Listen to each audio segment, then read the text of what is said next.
نبی کریم صلی اللہ علیہ وسلم نے ارشاد فرمایا، بے شک ایمان تمہارے سینے میں ایسے ہی بوسیدہ ہو جاتا ہے جیسے کہ پرانا کپڑا بوسیدہ ہو جاتا ہے۔ رسول اللہ صلی اللہ علیہ وسلم نے فرمایا، دعا نفع پہنچاتی ہے اور ان بلاؤں کو ٹالتی ہے جو نازل ہو چکی ہے اور ان بلاؤں کو بھی جو ابھی نازل نہیں ہوئی۔ لہٰذا تم اللہ سے دعا کرتے رہا کرو کہ وہ تمہارے دلوں میں ایمان کو از سر نو تازہ کر دے۔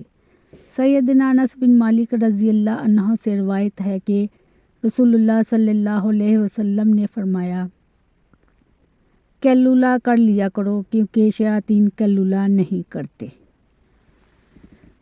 جنت میں ہر جمعہ کو ایک بازار لگے گا اور اس میں شمالی ہوا چلے گی جو جنتیوں کے چہروں اور کپڑوں پر لگے گی تو ان کے حسن و جمال میں نکھار پیدا کر دے گی اور وہ بہت زیادہ خوبصورت ہو جائیں گے۔